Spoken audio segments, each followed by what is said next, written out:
നമസ്കാരം പ്രിയപ്പെട്ടവരെ. ഇന്നലെ ദിലീപ് കേസ്, അതായത് 8 വർഷത്തോളമായി വിചാരണയിൽ ഉണ്ടായിരുന്ന ദിലീപ് കേസുമായി ബന്ധപ്പെട്ട വിധി ഇന്നലെ കോടതി പറഞ്ഞു. ദിലീപിനെ വെറുതെ വിട്ടിരിക്കുന്നു, 6 പ്രതികളെ ശിക്ഷിച്ചിരിക്കുന്നു.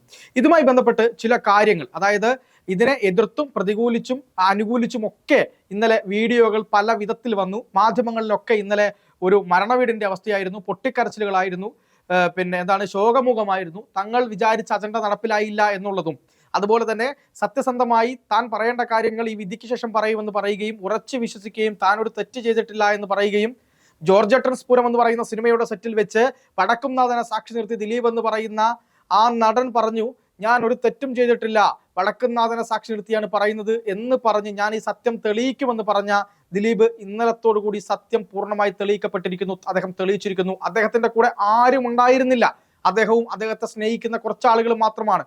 ഈ പറയുന്ന സ്റ്റേറ്റും ഭരണകൂടവും അതുപോലെ ഈ മാധ്യമങ്ങളും ബിസിനസ്സുകാരും സിനിമയിലെ എതിരാളികളും ഈ പൊതുജനത്തിന്റെ പൊതുബോധവും എല്ലാം അയാൾക്കെതിരായിരുന്നു. പക്ഷേ അയാൾ അവിടെ കൃത്യമായി വിജയിച്ചിരിക്കുന്നു. ഈ കാര്യത്തിൽ നമ്മൾ വളരെ പെട്ടെന്ന്, ഇന്നലെ തന്നെ വളരെ വലിയ ചർച്ചകളൊക്കെ നടന്നിട്ടുണ്ട്. വളരെ പെട്ടെന്ന് നമുക്ക് ചില കാര്യങ്ങൾ മാത്രം പരിശോധിച്ചു പോകാം. ആരാണ് ദിലീപിനെ ഈ കേസിലേക്ക് വലിച്ചിടാൻ വേണ്ടി ഇറങ്ങിത്തിരിച്ചത്? ആരാണ് ഇതിന്റെ പുറകിൽ പ്രവർത്തിച്ചത്? ദിലീപിന് എന്ത് പങ്കാണ് ഈ കാര്യവുമായി ബന്ധപ്പെട്ടുണ്ടായിരുന്നത്?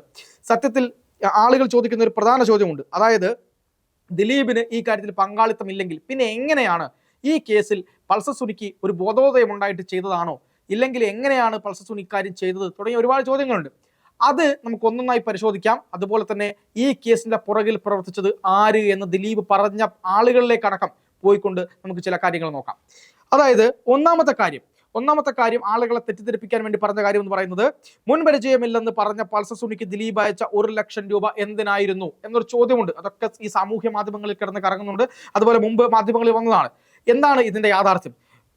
മുൻപരിചയമില്ല എന്ന് മാത്രമല്ല, 1 ലക്ഷം രൂപ പറയുന്ന ദിലീപ് പൾസർ സുനിക്ക് അയച്ചു എന്ന് കോടതിയിൽ തെളിയിക്കാൻ പറ്റിയിട്ടുണ്ടായിരുന്നെങ്കിൽ അത് മാത്രം മതിയായിരുന്നു ദിലീപിനെ ശിക്ഷിക്കാൻ. പക്ഷേ അതുപോലും ആളുകൾ ആലോചിക്കുന്നില്ല. 1 ലക്ഷം രൂപ പോയിട്ട് 10 രൂപ ദിലീപ് ഈ പറയുന്ന പൾസർ സുനിക്ക് കൊടുത്തു എന്ന് തെളിയിക്കാൻ പ്രോസിക്യൂഷൻ ആയിട്ടില്ല. മാത്രമല്ല, അങ്ങനെ കൊടുത്തിട്ടുണ്ടെങ്കിലല്ലേ അത് തെളിയിക്കാൻ പറ്റുള്ളൂ. ബാങ്ക് രേഖയില്ല, ഏതെങ്കിലും തരത്തിലുള്ള കാര്യങ്ങളില്ല. ഇവർ ഈ പറയുന്നത് പോലെ പൾസർ സുനിക്ക് എവിടെ നിന്നോ വന്നൊരു ഒരു പൈസ ദിലീപാണ് കൊടുത്തത് എന്ന പേരിൽ അവിടെ കൊടുക്കുകയാണ്. ഇത് ദിലീപാണ് അയച്ചത് എന്നതിന് എന്താണ് തെളിവ് എന്ന് കോടതി ചോദിച്ചപ്പോൾ ബബ്ബബ്ബ, പുതിയ ദിലീപിന്റെ സിനിമയുടെ പേരാണ് ബബ്ബബ്ബ, അതുപോലെ ബബ്ബബ്ബ അടിക്കുകയാണ് കൃത്യമായിട്ട് പ്രോസിക്യൂഷൻ ചെയ്തത്. അങ്ങനെ ഒരു കാര്യവും ഈ കോടതിയിൽ നടന്നിട്ടില്ല. കോടതി ഈ പറയുന്നത് പോലെ ക്ലോസ്ഡ് കോടതിയിലായിരുന്നു ഇതിന്റെ എല്ലാ നടപടികളും ഉണ്ടായിരുന്നത്. അതുമായി ബന്ധപ്പെട്ട ആളുകൾ, ഈ പറയുന്ന നിയമവിദഗ്ധർ, വക്കീൽ, അഡ്വക്കേറ്റുമാർ, അതുപോലെ ഈ കേസിന്റെ FIR പരിശോധിച്ച ആളുകൾ, ഈ കോടതിയിൽ കൊടുത്ത റിപ്പോർട്ട്, ഈ കുറ്റപത്രം, ഇതൊക്കെ പരിശോധിച്ചാൽ നമുക്ക് മനസ്സിലാക്കാവുന്ന ചില കാര്യങ്ങളുണ്ട്. പൊതുജനങ്ങൾക്ക് ഒരുപക്ഷെ അത്തരം കാര്യങ്ങൾ മനസ്സിലാക്കാൻ കഴിയില്ല എന്നുള്ളതാണ്. അവർ ഈ പറയുന്ന മാധ്യമങ്ങൾ പറയുന്നതും, മാധ്യമങ്ങൾക്ക് കൃത്യമായ അജണ്ടയുണ്ട് ഈ കാര്യത്തിൽ, അവർ പറയുന്നതും മറ്റുള്ള പൊതുബോധവും ഒക്കെ വെച്ചുകൊണ്ടാണ് ഈ കേസിനെ വിലയിരുത്തുന്നത്. ദിലീപിനെ പോലെ ഒരാളെ അങ്ങനെ അറസ്റ്റ് ചെയ്യുമോ, അല്ലെങ്കിൽ അവനെ എന്തിനാണ്, വേറെ എത്ര നടന്മാരുണ്ടായിരുന്നു ഇവിടെ എന്നൊക്കെയാണ് ചോദ്യങ്ങൾ. രണ്ടാമത്തെ ചോദ്യം, സിനിമാ സംവിധായകൻ ബാലചന്ദ്രകുമാർ കൈമാറിയ തമ്മിൽ കണക്ട് ചെയ്യുന്ന ദിലീപിന്റെ സംഭാഷണങ്ങൾ, അങ്ങനെ ഒരു സംഭാഷണം ഉണ്ടായിരുന്നില്ല. അതായത് ഈ പറയുന്ന ബാലചന്ദ്രകുമാർ കൈമാറി എന്ന് പറയുന്ന സാധനം കോടതിയിൽ ചിട്ടുകൊട്ടാരം പോലെ പൊളിഞ്ഞു വീഴുന്നതാണ് നമ്മൾ കണ്ടത്. ബാലചന്ദ്രകുമാർ ദിലീപിന്റെ അടുത്ത് പോയിട്ട്, ദിലീപ് ഈ കേസിനെ പറ്റി, ഇതെങ്ങനെയാണ് ഈ കേസ് ഉണ്ടായത്, ആരാണ് തന്നെ കൊടുക്കാൻ ശ്രമിച്ചത്, എന്തൊക്കെയാണ് അവിടെ സംഭവിച്ചത് എന്നൊക്കെ കൃത്യമായ ഒരു ഇൻവെസ്റ്റിഗേഷൻ ദിലീപ് സ്വന്തമായി നടത്തിയിരുന്നു, ദിലീപും അഭിഭാഷകരും.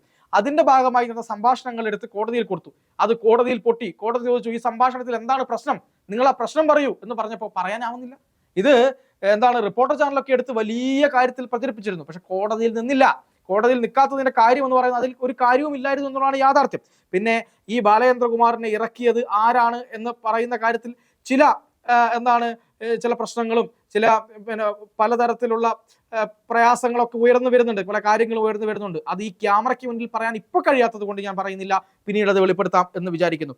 ദിലീപിന്റെ സഹോദരന്റെ ഫോണിൽ നിന്ന് കണ്ടെടുത്ത ആക്രമണ ദൃശ്യങ്ങൾ, അതായത് ദിലീപിന്റെ സഹോദരന്റെ ഫോണിൽ നിന്ന് ആക്രമിക്കപ്പെട്ട നടിയുടെ ദൃശ്യങ്ങൾ കണ്ടെടുത്തു എന്നാണ് ഒരു വാദം. ഈ സംഭവം സത്യത്തിൽ അങ്ങനെയൊരു സംഭവമേ ഉണ്ടായിരുന്നില്ല. അതായത് പൊതുജനങ്ങളെ തെറ്റിക്കാൻ വേണ്ടി ആരൊക്കെയോ അടിച്ചിറക്കുന്ന ഒരു കാര്യമാണ്. ഈ തരത്തിൽ അനൂപ് എന്ന് പറയുന്ന ദിലീപിന്റെ സഹോദരന്റെ ഫോണിൽ നിന്നല്ല, ദിലീപിന്റെ ഫോണിൽ നിന്നോ അപ്പുണ്ണിയുടെ ഫോണിൽ നിന്നോ ആരുടെ ഫോണിൽ നിന്നും അത്തരത്തിലൊരു ദൃശ്യവും കിട്ടിയിട്ടില്ല. അങ്ങനെ ഒരു കാര്യമേ കിട്ടിയിട്ടില്ല.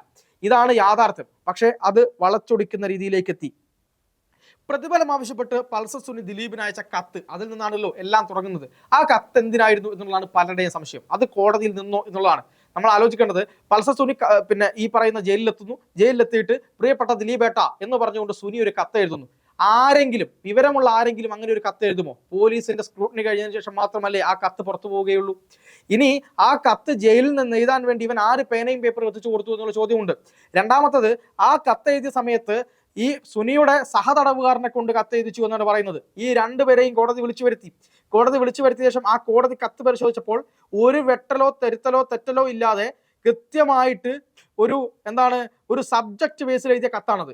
ആ സബ്ജക്ട് ബേസിൽ എഴുതിയ കത്ത് അത് നമ്മൾ മനസ്സിലാക്കണം. ഒരു സബ്ജക്ട് ബേസിൽ എഴുതിയ കത്ത് അതേപോലെ വേറൊരു കത്ത് എഴുതാൻ വേണ്ടി കോടതി പറഞ്ഞു. പക്ഷേ ഈ പറയുന്ന പൾസർ സുനിക്കോ സഹതടവുകാരനോ അത് എഴുതാൻ പറ്റിയെന്ന് കഴിഞ്ഞില്ല എന്ന് മാത്രമല്ല, ഇവർക്ക് അക്ഷരം കൂട്ടി എഴുതാൻ അറിയില്ല. പൾസർ സുനിക്ക് പോലും അക്ഷരം കൂട്ടി എഴുതാൻ അറിയില്ല. ഇവന്റെ വായിക്കാനും അറിയില്ല. ഇതിന്റെ സഹതടവുകാരന് ഒരു 4 അക്ഷരം തെറ്റാതെ എഴുതാൻ അറിയില്ല. അത് കോടതിയിൽ പൊളിഞ്ഞു. പിന്നെ ആരാണ് ഈ കത്ത് എഴുതി കൊടുത്തത്? അന്വേഷണം വേണ്ടേ? ഇതോടുകൂടി ആ കത്തിന്റെ കാര്യം അവിടെ പൊട്ടി. ഇതാരോ മനഃപൂർവ്വം പ്ലാൻ ചെയ്ത് സബ്ജക്റ്റ് വൈസ് എഴുതി കൊടുത്തത് പകർത്തി എഴുതുകയായിരുന്നു അന്നുണ്ടായത് എന്നുള്ളതാണ് നമ്മളിപ്പോൾ മനസ്സിലാക്കേണ്ടത്. അതുപോലെ തന്നെ ഇതിൽ പറയുന്ന കാര്യമുണ്ട്. അതായത് പരസ്പരം അറിയില്ലെന്ന് പറഞ്ഞിട്ടും ദിലീപും ഈ പറയുന്ന പൾസർ സുനിയും തമ്മിൽ ചില സ്ഥലങ്ങളിൽ വെച്ച് കണ്ടു, ഒരേ ടവർ ലൊക്കേഷന്റെ പരിധിയിൽ വന്നു എന്നുള്ളതാണ്. ഈ പറയുന്നത് പോലെ സുനിയും ദിലീപും തമ്മിൽ ഒരു ലൊക്കേഷനിൽ നിൽക്കുന്ന ചിത്രം, ആ ചിത്രം നമ്മളൊക്കെ കണ്ടതാണ്. ഒരു അങ്ങേ അറ്റത്തു നിന്ന് സുനി ഒരു സെൽഫി എടുക്കുന്നു, ദിലീപ് ഇപ്പുറത്തുണ്ട്. ഇതാണ് ചിത്രം. ആ ചിത്രം കോടതിയെത്തി. അത് ശാസ്ത്രീയ പരിശോധനയ്ക്ക് അയക്കണമെന്ന് പ്രതിഭാഗം ആവശ്യപ്പെട്ടു. അങ്ങനെ ശാസ്ത്രീയ പരിശോധനയ്ക്ക് അയച്ചപ്പോൾ അത് എഡിറ്റഡ് വേർഷനാണ്, എഡിറ്റ് ചെയ്യപ്പെട്ടതാണ് എന്ന് തെളിഞ്ഞു. അത് ഒരു മാധ്യമവും കൊടുത്തിട്ടില്ല. അത് എഡിറ്റ് ചെയ്യപ്പെട്ട വേർഷനാണ് തെളിയുകയും അത് ചീറ്റിപ്പോവുകയും ചെയ്തു. പിന്നീട് ഒരേ ലൊക്കേഷനിൽ വന്നു എന്നാണ് പറയുന്നത്. അതായത് ആലുവയിലെ ദിലീപിന്റെ വീട്ടിൽ ആണ് പലപ്പോഴും ദിലീപ് ഉണ്ടാവാറ്. ആലുവയിൽ ഈ പറയുന്ന പൾസർ സുനി വന്ന സമയത്ത് ഒരേ ലൊക്കേഷന്റെ കീഴിൽ വന്നു എന്നാണ് പറയുന്നത്. ഒരേ ലൊക്കേഷന്റെ കീഴിൽ നിരന്തരമായി ദിലീപ് ഇല്ലാത്ത സമയത്തും ആലുവയിൽ തന്നെയായിരുന്നു പൾസർ സുനി ഉണ്ടായിരുന്നത്. അവിടെ പൾസർ സുനി സ്ഥിരമായി ആലുവയിൽ നിന്നിരുന്ന സ്ഥലമുണ്ടായിരുന്നു ഫ്രണ്ട്സിനൊപ്പം. അത് ഉൾപ്പെടെ പ്രോസിക്യൂഷൻ കോടതിയിൽ ഹാജരാക്കി. ദിലീപ് ഇല്ലാത്ത സമയത്തും ഇതേ ടവർ ലൊക്കേഷന് കീഴിൽ പൾസർ സുനി ഉണ്ടായിരുന്നു എന്ന് മനസ്സിലാക്കി. ദിലീപിന്റെ വീടിന്റെ ടവർ ലൊക്കേഷനും ഈ ലൊക്കേഷനും ഒന്നാണെന്നും ആ ലൊക്കേഷനിൽ വരുന്നത് സ്വാഭാവികമാണെന്നും കൃത്യമായി പ്രതിഭാഗം പറയുന്ന അവസ്ഥയുണ്ടായി. കോടതിയിൽ സമർപ്പിച്ച സീൽഡ് കവറിലുള്ള അന്വേഷണ ദൃശ്യങ്ങൾ ഈ ആക്രമണ ദൃശ്യങ്ങൾ, അന്വേഷണ ദൃശ്യമല്ല ക്ഷമിക്കണം, ആക്രമണ ദൃശ്യങ്ങൾ കോടതിയിൽ എന്ത് ചെയ്തിട്ടില്ല, ഈ കോടതിയിൽ നിന്ന് തുറന്നു പരിശോധിച്ചു. അതിൽ ദിലീപിന് എന്തോ പങ്കുണ്ട് എന്ന തരത്തിലായിരുന്നു സംസാരങ്ങൾ. പക്ഷെ അത് കൃത്യമായി കോടതി അന്വേഷിച്ചു. അതിൽ ദിലീപിന് ഒരു പങ്കുമില്ല എന്ന് മാത്രമല്ല, കോടതി ജീവനക്കാരും മറ്റു ചില ആളുകളുമാണ് തുറന്നത്. അത് തുറന്നതിന്റെ പിന്നിൽ ഉദ്ദേശം മറ്റു ചില കാര്യങ്ങളായിരുന്നു എന്നുള്ളത് വരെ പുറത്തു വന്നിട്ടുണ്ട്. അതിപ്പം ഈ ക്യാമറയ്ക്ക് മുന്നിൽ പറയാൻ കഴിയാത്ത തരത്തിലുള്ള ഒരു കാര്യമുണ്ട്. അത് പിന്നീട് പറയാൻ കഴിയുമെന്നാണ് ഞാൻ മനസ്സിലാക്കുന്നത്. എന്തായാലും അതിൽ ദിലീപുമായി ബന്ധപ്പെട്ട് യാതൊരു തരത്തിലുള്ള പങ്കുമില്ല എന്നാണ് പുറത്തു വന്നത്. ഗൂഢാലോചന നടത്തിയ ഹോട്ടലിലെ ലിങ്ക് ചെയ്യാവുന്ന CCTV ദൃശ്യം, അങ്ങനെയൊരു ദൃശ്യം ഇതുവരെ കിട്ടിയിട്ടില്ല. സുനിയും പൾസർ ദിലീപും തമ്മിൽ ഒരു ഹോട്ടലിൽ ഒരുമിച്ച് ഒരു റൂമിൽ ഉണ്ടായിരുന്നു തെളിയിക്കാൻ ഇതുവരെ പ്രോസിക്യൂഷന് കഴിഞ്ഞിട്ടില്ല എന്ന് മാത്രമല്ല, അങ്ങനെ ഒരു CCTV ദൃശ്യവുമില്ല. ഇതാണ് നുണക്കഥകൾ എന്ന് പറയുന്നത്. ഇതൊക്കെയാണ് പ്രചരിപ്പിക്കുന്നത്. രണ്ടാമത്തത്, ദിലീപിനെതിരായിക്കൊണ്ട് ഹൈക്കോടതിയിൽ മുൻകൂർ ജാമ്യാപേക്ഷ തടയുന്നതിന് വേണ്ടി പോലീസ് കൊടുത്ത ഒരു റിമാൻഡ് റിപ്പോർട്ടുണ്ട്. ആ റിമാൻഡ് റിപ്പോർട്ടിൽ പറയുന്നത്, പൾസർ സുനി ദിലീപിന് കത്ത് എഴുതി, ആ കത്ത് കയ്യിൽ കിട്ടിയതിന് ശേഷം ദിലീപ് കത്ത് സൂക്ഷിച്ചു വെച്ചതിന് ശേഷം ഈ പൾസർ സുനിയുമായി വിലപേശൽ നടത്തിയെന്നാണ് പറയുന്നത്. അങ്ങനെ ഒരു വിലപേശൽ അവിടെ നടന്നിട്ടില്ല എന്ന് മാത്രമല്ല, കൃത്യമായി കത്ത് കിട്ടിയതിന്റെ തൊട്ടു പിന്നാലെ അന്നത്തെ പോലീസ് മേധാവിയായിരുന്ന ലോക്നാഥ് ബെഹ്റയ്ക്ക് കത്ത് കൃത്യമായി ദിലീപ് കൈമാറി. കത്ത് ആദ്യം വാട്സപ്പിലൂടെ പരാതി അയച്ചു, ഫോൺ ചെയ്തു, ഇമെയിൽ വഴി പരാതി അയച്ചു.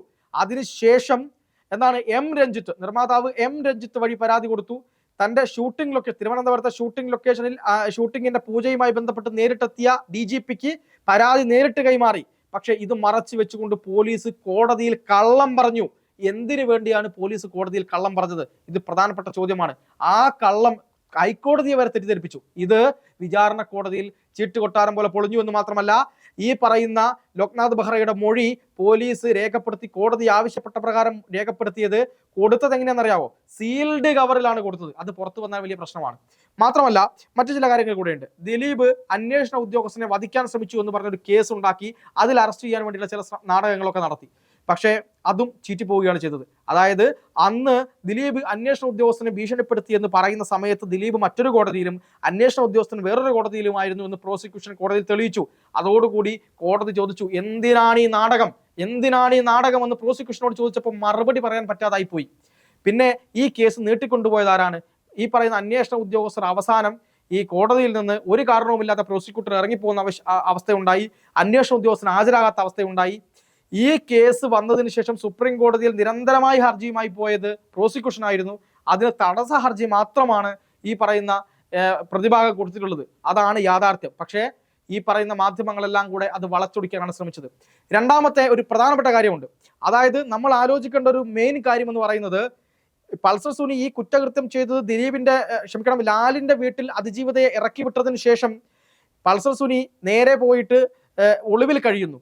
അങ്ങനെ ഒളിവിൽ കഴിഞ്ഞ പൾസർ സുനിയെ സഹായിക്കണമെന്ന് ആവശ്യപ്പെട്ടുകൊണ്ട് സരിത എസ് നായരുടെ അഭിഭാഷകനായിട്ടുള്ള ഫെനി ബാലകൃഷ്ണനെ 2 ആളുകൾ ചേർന്ന് പോയി കാണുകയാണ്. എന്നിട്ട് പറയുന്നു ഇങ്ങനെ ഒരു കാര്യമുണ്ട്. അപ്പൊ ഫെനി ബാലകൃഷ്ണനാണ് പറയുന്നത് കീഴടങ്ങാൻ, അതായത് മൂവാറ്റുപുഴ കോടതിയിലോ അല്ലെങ്കിൽ അങ്ങനെ ഏതെങ്കിലും കോടതിയിൽ കീഴടങ്ങാൻ വേണ്ടിയാണ് ഫെനി ബാലകൃഷ്ണൻ പറയുന്നത്. പക്ഷേ ആരാണ് ഈ കാര്യവുമായി ബന്ധപ്പെട്ട് നിങ്ങളെ അയച്ചത് എന്ന് ചോദിക്കുമ്പോൾ അതായത് തമിഴ്നാടടക്കം ബേസ് ഉള്ള ഒരു മാഡമാണ് ഞങ്ങളെ ഇങ്ങോട്ട് അയച്ചത് പൾസർ സുനിയുടെ കാര്യം പറയാൻ വേണ്ടി എന്നാണ് പറഞ്ഞത്. ഈ കാര്യം ഫെനി ബാലകൃഷ്ണൻ ബൈജു പൗലോസിനെ അറിയിച്ചെങ്കിലും അതിലേക്ക് ഒരു അന്വേഷണം ഉണ്ടായില്ല. ആരാണ് ഈ മാഡം? ഇത് കൃത്യമായി അന്വേഷിക്കണ്ടേ? എന്തുകൊണ്ട് അന്വേഷിച്ചില്ല എന്നുള്ള പ്രധാനപ്പെട്ട ചോദ്യമല്ലേ? അത് പ്രധാനപ്പെട്ട ചോദ്യമാണ്. പിന്നെ ദിലീപിനെ ഈ കേസിലേക്ക് വലിച്ചിടുക എന്നുള്ളത് പല ആളുകളുടെയും ഉദ്ദേശമായിരുന്നു, പല ആളുകളുടെയും ലക്ഷ്യമായിരുന്നു. നമ്മൾ മനസ്സിലാക്കേണ്ട ഒരു കാര്യമുണ്ട്. ഈ സംഭവം വന്നതിന് ശേഷം ദിലീപ് ചെയ്തത് തനിക്ക് വന്ന കത്ത് പോലീസ് മേധാവിക്ക് കൈമാറുന്നു. ആരെങ്കിലും താൻ കൊട്ടേഷൻ കൊടുത്തൊരു വ്യക്തിയുടെ കത്ത് വന്നാൽ അത് പോലീസ് മേധാവിക്ക് കൊണ്ടുപോയി കൈമാറുമോ? സാമാന്യമായി ചിന്തിച്ചാൽ അറിയാവുന്ന കാര്യമല്ലേ? പക്ഷെ ദിലീപ് കൊടുത്ത ആ പരാതി കൃത്യമായി അന്വേഷിച്ചില്ല. മുഖ്യമന്ത്രിയെ പോലും തെറ്റിദ്ധരിപ്പിച്ചു ഈ അന്വേഷണ സംഘം എന്നാണ് പറയുന്നത്. ഈ അന്വേഷണ സംഘത്തിന്റെ ഉന്നത ഉദ്യോഗസ്ഥയായിരുന്ന ബി സന്ധ്യയുടെ സ്വന്തം താല്പര്യത്തിന്റെ പുറത്ത്, അതായത് ലോകത്തിലാദ്യമായി ഒരു കൊട്ടേഷൻ ബലാത്സംഗം നടക്കുന്നു, അത് ഞാനാണ് അന്വേഷിച്ചത്, അതിലെല്ലാം ക്രെഡിറ്റ് എടുക്കാനുള്ള കാര്യത്തിന്റെ പുറത്ത് ബി സന്ധ്യ എന്ന് പറയുന്ന അന്വേഷണ ഉദ്യോഗസ്ഥയുടെയും മറ്റു ചില ആളുകളുടെയും താല്പര്യത്തിന്റെ പുറത്ത്, അതായത് ദിലീപിന്റെ മുൻ ഭാര്യയുടെയും താല്പര്യത്തിന്റെ പുറത്ത് നടന്ന കേസാണ് ഇത് എന്ന് ദിലീപ് തന്നെ ഇന്നലെ ആ കാര്യങ്ങളുമായി ബന്ധപ്പെട്ട് പറഞ്ഞിട്ടുണ്ട്. അത് തന്നെയാണ് ഇവിടെ സംഭവിച്ചത് തരത്തിലുള്ള കാര്യങ്ങളാണ് പുറത്തു വന്നുകൊണ്ടിരിക്കുന്നത്. ബി സന്ധ്യയുമായി ബന്ധപ്പെട്ട് പല തരത്തിലുള്ള കാര്യങ്ങൾ ഇപ്പോൾ പുറത്തു വരുന്നുണ്ട്. ഒരു കേസിനെ ഫ്രെയിം ചെയ്യുക എന്നത് കൃത്യമായി അറിയാവുന്ന ആളാണ് ബി സന്ധ്യ. അങ്ങനെ പലതരത്തിലുള്ള തിരിച്ചടികൾ സന്ധ്യക്ക് ഉണ്ടായിട്ടുണ്ട്. ഒരു കേസ് നമുക്ക് എടുക്കാം. അതായത് ഇന്ദു കൊലക്കേസ് എന്ന് പറയുന്ന ഒരു കേസുണ്ട്. മുക്കം NIT-ലെ അധ്യാപകനായിട്ടുള്ള ഒരാളും അതിലെ വിദ്യാർത്ഥിയായിട്ടുള്ള ഇന്ദു എന്ന് പറയുന്ന പെൺകുട്ടി ട്രെയിനിൽ നിന്ന് ആലുവ പുഴയിലേക്ക് വീണ് മരിച്ച ആ പെൺകുട്ടി ഇത് ചെയ്തത് അധ്യാപകനാണ് എന്ന് വരുത്തി തീർക്കാൻ വേണ്ടി ആലുവ പുഴയിൽ വള്ളത്തിലിരുന്ന ഒരാളെ കൊണ്ട് സാക്ഷി പറയിക്കുന്നു. ആ സാക്ഷി പറയുന്നു, ഞാൻ അയാളുടെ മുഖം കണ്ടു.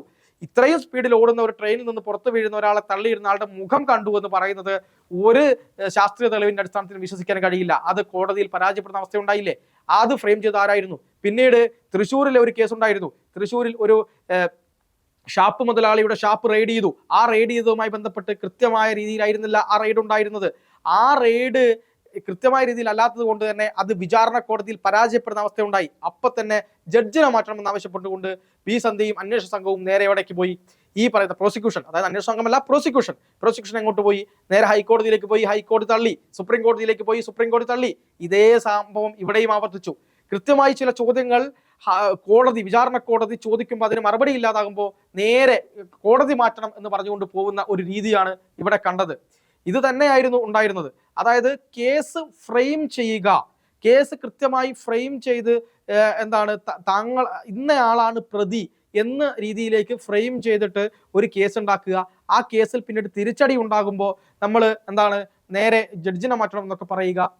ഇത് കൃത്യമായി പറയുകയാണെങ്കിൽ ഈ കേസിൽ ഇങ്ങനെ ഒരു കേസ് ഉണ്ടായി വന്നാൽ അത് ഒരുപാട് ഗുണം ചെയ്യുമെന്ന രീതിയിലേക്കുള്ള ഒരു സ്വന്തം താല്പര്യത്തിന്റെ പുറത്ത് അന്വേഷണ ഉദ്യോഗസ്ഥയും ആളുകളും ചേർന്ന് നടത്തിയ കാര്യമാണ്, ഒരു നാടകമാണ് എന്ന് തന്നെയാണ് മനസ്സിലാവുന്നത്. മാത്രമല്ല അതിലെ പല അന്വേഷണ ഉദ്യോഗസ്ഥന്മാർക്കും ഇതിൽ വിപരീത അഭിപ്രായം ഉണ്ടായിരുന്നു. അങ്ങനെയുള്ളവരെല്ലാം മാറ്റി.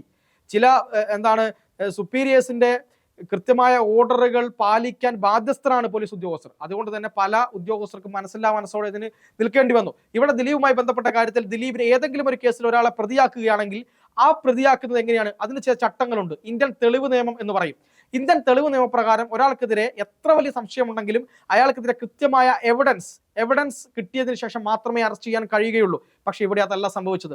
ഇവിടെ ദിലീപ് കൊടുത്ത പരാതിയുടെ പുറത്ത് മൊഴിയെടുക്കാനാണ് എന്ന് പറഞ്ഞ് വിളിച്ചു വരുത്തുകയും ഈ കേസിനകത്ത് അറസ്റ്റ് ചെയ്യുകയുമായിരുന്നു ചെയ്തത്. 12 മണിക്കൂറോളം ദിലീപിനെ ക്വസ്റ്റ്യൻ ചെയ്തു എന്നാണ് അന്ന് പുറത്തു വന്ന വാർത്തകൾ. പക്ഷേ 1.5 മണിക്കൂർ മാത്രം ചോദ്യം ചെയ്ത് ദിലീപിനോട് അവിടെ ഇരിക്കാൻ പറഞ്ഞ് വെറുതെ ഇരിക്കുകയാണ്. എന്നിട്ട് 12 മണിക്കൂറൊക്കെ ചോദ്യം ചെയ്ത് എന്തോ വലിയ തെളിവുകൾ കണ്ടെത്തിയെന്ന രീതിയിൽ വൈകുന്നേരം അറസ്റ്റ് ചെയ്യപ്പെടുത്തുകയാണ്. ഇതാണ് സംഭവിച്ചത്. ഇതൊക്കെ എന്തിനു വേണ്ടിയിട്ടായിരുന്നു എന്നുള്ളതാണ് ചോദ്യം. അപ്പോൾ കൃത്യമായി ഈ കാര്യങ്ങളെല്ലാം തന്നെ ഒരു കൃത്യമായിട്ട് ഇതിന്റെ പിന്നിൽ നടന്ന കാര്യങ്ങൾ ഉയർന്നു വരികയാണ്. ഇതിൽ ദിലീപിന്റെ മുൻ ഭാര്യ ഒരു ഗൂഢാലോചന സിദ്ധാന്തം കൊണ്ടുവരുന്നു. ആ സിദ്ധാന്തം കൃത്യമായി ഏറ്റുപിടിക്കുന്നു. ഇനി ഈ പറയുന്ന പ്രതികൾ സ്വമേധയാ അങ്ങ് ചെയ്തതാണോ ദിലീപ്, അല്ലെങ്കിൽ പിന്നെ ആരാണ് ഈ പ്രതികൾക്ക് കൊട്ടേഷൻ കൊടുത്തു തുടങ്ങിയ കാര്യങ്ങളുണ്ട്. ഞാൻ ചോദിക്കുന്ന ഒരു ചോദ്യമുണ്ട്. കൊട്ടേഷൻ എന്ന വാക്ക് തന്നെ കോടതി തള്ളിക്കളഞ്ഞിരിക്കുന്നു.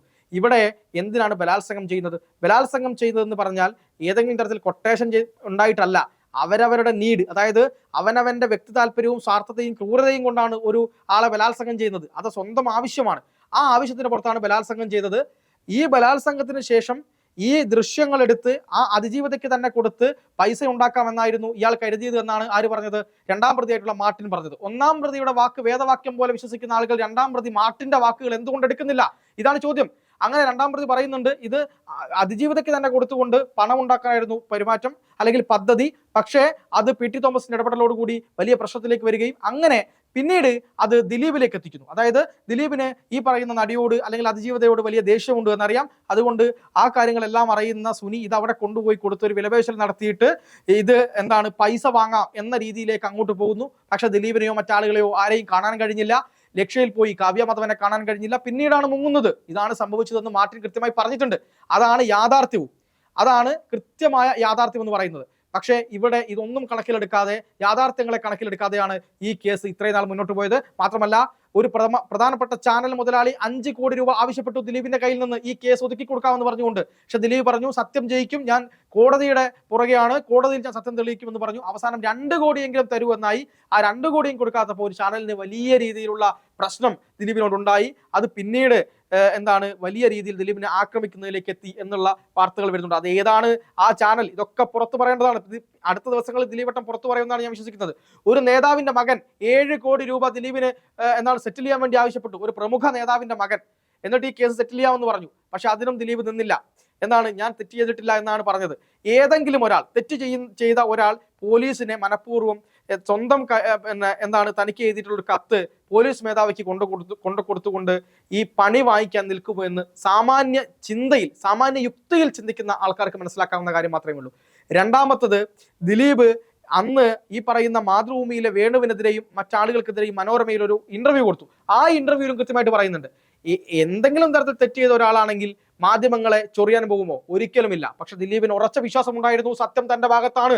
അതുകൊണ്ട് തന്നെയാണ് ദിലീപ് അന്ന് പോയിട്ട് ഈ മാധ്യമങ്ങൾക്കെതിരെയും ആളുകൾക്കെതിരെയും കൃത്യമായി പറഞ്ഞത്. ഇപ്പോൾ ഇതാ ദിലീപ് കൃത്യമായി പോകുന്നു, നിരപരാധിയാണ് താൻ, അതുകൊണ്ട് തനിക്കെതിരെ ഗൂഢാലോചന നടത്തിയത് ഇന്ന ആളുകളാണ്, അവർക്കെതിരെ കൃത്യമായി നടപടി ഉണ്ടാവണം, അന്വേഷണം ഉണ്ടാവണം എന്ന് പറഞ്ഞുകൊണ്ട് അന്വേഷണത്തിന്, നിയമ പോരാട്ടത്തിന് ദിലീപ് പോവുകയാണ്. ഇതിന്റെ പുറകിൽ പ്രവർത്തിച്ചത് ബി സന്ധ്യ ഉൾപ്പെടെ പല ആളുകളുമാണ്. ഇതിൽ അന്വേഷണ ഉദ്യോഗസ്ഥനായിരുന്ന ബൈജു പൗലോസിനെ വധിക്കാൻ ശ്രമിച്ചു എന്ന കാര്യത്തിൽ രണ്ടും 2 സ്ഥലത്തായിരുന്നു. വധിക്കാൻ ശ്രമിച്ച സമയത്ത് എന്ന് പറഞ്ഞ സമയത്ത് രണ്ടാളും 2 സ്ഥലത്തായിരുന്നു എന്ന് പറഞ്ഞു. അങ്ങനെ പോലീസിന്റെ ഒരു കള്ളക്കഥ പൊളിഞ്ഞു. ഒരാൾ വധിക്കാൻ ശ്രമിച്ചു എന്ന് പറഞ്ഞ് കള്ളം പറയുക, അങ്ങനെ അത് കോടതിയിൽ പൊളിയുക, അത് പോലീസിനെ വധിക്കാൻ ശ്രമിച്ചു എന്ന് പറയുന്നിടത്ത് തെളിവോടുകൂടി പൊട്ടുക. രണ്ടാമത്തത് ഈ പറയുന്നത് പോലെ ലോക്നാഥ് ബെഹ്റ എന്ന് പറയുന്ന പോലീസ് മേധാവിക്ക് കത്ത് കിട്ടിയതിന് തൊട്ട് പിന്നാലെ ഒന്നും ദിലീപ് ഈ പരാതി കൊടുത്തിട്ടില്ല എന്ന് ഹൈക്കോടതി വരെ തെറ്റിദ്ധരിപ്പിക്കുക. പിന്നീട് അത് കള്ളമാണെന്ന് തെളിയുക. രേഖ പ്രകാരം തന്നെ കള്ളമാണെന്ന് തെളിയുക. ഇങ്ങനെ പോലീസ് എന്തൊക്കെ ചെയ്തു? പോലീസ് മൊത്തം കാര്യങ്ങളും ചോർത്തി മാധ്യമങ്ങൾക്ക് കൊടുത്തു. ഈ ഏറ്റവും അവസാനം ദിലീപിന്റെ പേഴ്സണലായിട്ട് അറ്റാക്ക് ചെയ്യാൻ വേണ്ടി ഈ വിധി വരുന്നതിന് തൊട്ട് മുമ്പ് RUK അണ്ണൻ മറ്റു പല പേരുകളും കാവ്യയുടെ പേര് ഇങ്ങനെ ഫോണിൽ സേവ് ചെയ്തു എന്ന തരത്തിലുള്ള വാർത്തകൾ അതും പോലീസാണ് പുറത്തു കൊടുത്തത്.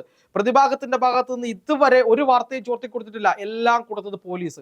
എല്ലാം പോലീസ് പറയുന്നത് പോലെ, എല്ലാം പോലീസ് പറയുന്ന വേർഷൻസ് ആണ് മാധ്യമങ്ങളിൽ വന്നത്. അത് കേട്ട് നമ്മൾ വിശ്വസിക്കുകയും ചെയ്യുന്നു. ഇതാണ് സത്യം. ഇതിന് പിന്നിൽ വലിയ ഗൂഢാലോചന നടന്നിട്ടുണ്ട്. ഇതിന് പിന്നിൽ മഞ്ജു വാര്യർ ഉൾപ്പെടെയുള്ള ഉന്നത ഉദ്യോഗസ്ഥന്മാർ ഉൾപ്പെടെയുള്ള ആളുകളുണ്ട്. ഇവരുടെയൊക്കെ ക്രൈം റെക്കോർഡ്സ് പരിശോധിക്കപ്പെടേണ്ടതുണ്ട്.